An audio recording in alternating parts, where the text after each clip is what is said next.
Good afternoon, everyone. Today we are going to discuss statement of profit and loss. हम आज statement of profit and loss discuss करेंगे. Statement of profit and loss का format आपको पता होना चाहिए. And what type of questions can be asked in your exams you must know. तो सबसे पहले आप ये जानिए कि statement of profit and loss का जो फॉर्मेट है वो बताया गया है कहाँ पर. Part 2 of schedule 3 companies act 2013. ये याद रखना कि स्टेटमेंट ऑफ पी.एन.एल का format part 2 of schedule 3 of companies act 2013 में गिवन है. ओके, अब ये आपका फॉर्मेट है statement of profit and loss. मैंने आपको बताया प्रॉफिट एंड लॉस अकाउंट का नया नाम statement of profit and loss है. ये जो यहाँ पर लिखा हुआ है statement of profit and loss, ये आपका नया नाम है प्रॉफिट एंड लॉस अकाउंट का. पार्टनरशिप के लिए प्रॉफिट एंड लॉस अकाउंट ही है, कंपनी के लिए statement of profit and loss है. क्या है कंपनी के लिए statement of profit and loss. अब आप ये देखिए आपके जो सिलेबस है उसमें सिर्फ 8 पॉइंट्स तक दे रखा है. इसके आगे भी होता है बेटा 7 पॉइंट्स तक, इसके आगे भी होता है, लेकिन 12th क्लास तक आपको बस ये 7 पॉइंट्स तक याद रखना है. तो आपको किस तरीके से बनाना है statement of P N L for the year, पूरे साल का ये बनता है. सबसे पहले फॉर्मेट ये है particulars note number. Note number जो प्रिस्क्राइब किए गए हैं ये वर्किंग नोट्स हैं बेसिकली. अगर मैं यहाँ पर रेवेन्यू फ्रॉम ऑपरेशन के आगे 1 लिख देता हूँ तो इसका मतलब इस फॉर्मेट के नीचे नोट बना होगा और वो पहला नोट जो होगा वो रेवेन्यू फ्रॉम ऑपरेशन का होगा जिसमें कैलकुलेशंस होती हैं. ये आ गया करंट ईयर, ये आ गया प्रीवियस ईयर. तो इसे आप सिंपली लिख सकते हैं करंट ईयर, ठीक है. इसे आप सिंपली लिख सकते हैं प्रीवियस ईयर. ये आपका आ गया. अब ज़रा देखिए यहाँ पर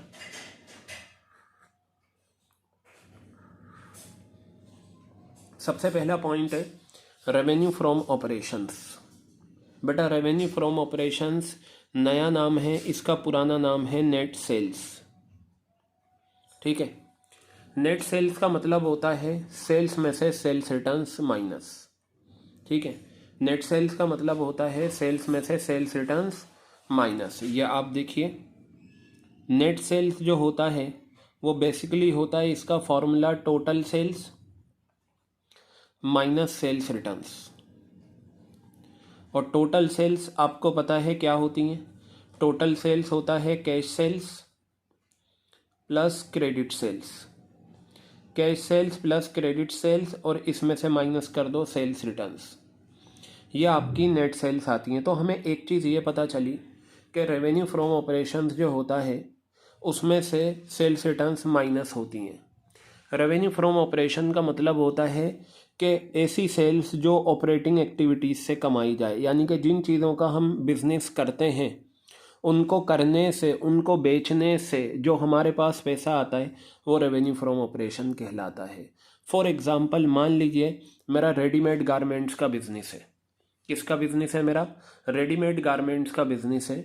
और मैं trouser, jeans, T shirt, shirts वगैरह ये सेल करता हूँ. इन्हें बेचकर जो मेरे पास पैसा आएगा वो क्या कहलाएगा? रेवेन्यू फ्रॉम ऑपरेशन कहलाएगा. क्या कहलाएगा बेटा? वो रेवेन्यू फ्रॉम ऑपरेशंस कहलाएगा जो मेरे पास पैसा आएगा. क्लियर हो गई बात ये. अब ज़रा ध्यान से सुनिए, यहाँ पर फॉर्मेट में लिखा हुआ है अदर इनकम. क्या लिखा हुआ है? Other income. अब ये अदर इनकम क्या होती है बेटा? ऑपरेटिंग एक्टिविटीज़, यानी कि जिन चीज़ों का हम कारोबार करते हैं उनसे जो हम पैसा कमाएंगे that will be called revenue from operations. Other income होती है जो नॉन ऑपरेटिंग एक्टिविटीज़ से आती है, यानी कि जिन चीज़ों का हम कारोबार नहीं करते, ठीक है, लेकिन हमारी इनकम के और रास्ते बंधे हुए हैं. जैसे मैं आपको बताऊं मेरा रेडीमेड गारमेंट्स का बिजनेस है, ठीक है, उससे जो मैं कमा रहा हूँ वो रेवेन्यू फ्रॉम ऑपरेशन से. लेकिन मेरे पास एक घर है, वो घर मैंने किराए पे दे दिया, तो उस घर का किराया आएगा, that will be called rent received from tenants, किराएदार से किराया मिला, ये मेरी अदर इनकम है। मेरे पास एक मशीन थी, वो मशीन मैंने सेल करी और मुझे उस पर प्रॉफिट हुआ, वो जो प्रॉफिट मेरे पास आया है वो मेरी अदर इनकम है।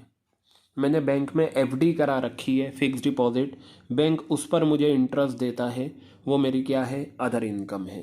तो मैं आपको दिखा देता हूँ, मार्क भी करवा देता हूँ अदर इनकम के कुछ एग्जाम्पल्स, ठीक है। वैसे तो ये मैंने आपको बताई, आप ले सकते हैं, देखिए ये रहा, profit on sale of fix asset, fix assets को बेचकर जो प्रॉफिट होता है वो अदर इनकम में आता है, ठीक है। बेड डेट्स रिकवर्ड, यानी कि नुकसान हो गया था पिछले साल, फिर वो जो बेड डेट्स से बुरे देनदार थे उन्होंने बाद में हमें पैसा दे दिया, तो वो कहलाता है बेड डेट्स रिकवर्ड। एक ये भी याद रख लेना, एक्सिस प्रोविजन रिटर्न बैक, हमने प्रोविजन ज़्यादा लगा दिया था, वो वापस हुआ, और ये आ गया इंटरेस्ट अर्नड ऑन एफडी। मतलब सीधा सा ये है कि अगर इंटरेस्ट अर्न करा, डिविडेंड अर्न करा, ये सारे एग्जाम्पल कहलाते हैं अदर इनकम के। कहने का मतलब ये है, एक बिज़नेस जो हम करते हैं, किसी भी चीज़ का बिज़नेस करें, मान लो अगर हम शूज़ का बिज़नेस करते हैं तो उस बिज़नेस से जो हम कमाएंगे वो रेवेन्यू फ्रॉम ऑपरेशंस कहलाएगा, ठीक है। उसको छोड़कर हमारे पास जहाँ जहाँ से कोई भी इनकम आती है that will be called other income. Clear हो गई। और अदर इनकम के एग्जाम्पल ये रहे, profit on sale of fixed assets आ गया, ठीक है, बेड डेट्स रिकवर्ड आ गया, इंटरेस्ट अर्न करा, डिविडेंड अर्न करा, बेटा ये सारा का सारा हमारा क्या है, ये हमारा है अदर इनकम। अब जब हम रेवेन्यू फ्रॉम ऑपरेशंस और अदर इनकम को ऐड कर देंगे तो हमारे पास टोटल रेवेन्यू आ जाएगा। And one more thing I want to say, sequence will remain same, nothing will be change. आप ये नहीं कर सकते कि रेवेन्यू फ्रॉम ऑपरेशन लिया फिर एक्सपेंसेस ले लिए, ये सीक्वेंस यही इस शेड्यूल में प्रेस्क्राइब की गई है, and same sequence you will follow. Clear हो गई बात ये। तो रेवेन्यू फ्रॉम ऑपरेशंस और अदर इनकम को जब हम ऐड कर देंगे तो हमारे पास टोटल रेवेन्यू आ जाएगा। क्लियर हो गई बात। अब बात आती है, एक कंपनी जो इनकम कमाती है टोटल रेवेन्यू, वो आपका बिजनेस एक्टिविटीज़ से भी कमाती है, नॉन बिजनेस एक्टिविटीज़ से भी कमाती है, तो ये मेरी टोटल रेवेन्यू आ गई। अब बात करते हैं खर्चों की, एक्सपेंसेस की। खर्चे क्या होते हैं बेटा, एक कंपनी के जो खर्चे हैं उन्हें इन कैटेगरीज में बांटा गया है, 1 2 3 4 5 6 7 8। ये कैटेगरीज बना दी कि एक कंपनी के जितने भी खर्चे हैं वो 8 कैटेगरीज में आएंगे। ऊपर 7 नाम प्रेस्क्राइब किए गए, अगर कंपनी ने ये खर्चे करे तो वो यहीं पर आएंगे। इसके अलावा अगर कंपनी कोई सा भी खर्चा करती है तो वो अदर एक्सपेंसेस में चला जाएगा, इसलिए अदर एक्सपेंसेस को नीचे लेकर आए। तो यहाँ से एक एमसीक्यू ये भी बन सकता है कि एक्सपेंसेस में ये 8 पॉइंट्स आते हैं, आप ये 8 के 8 याद रखें। हो सकता है क्वेश्चन में इनमें से 3 दे दें, एक पूछें कि एक्सपेंसेस में ये नहीं आता, आप वो ले सकते हैं। क्लियर हो गई बात ये। तो बेटा इस चीज़ का ध्यान रखना, एक्सपेंसेस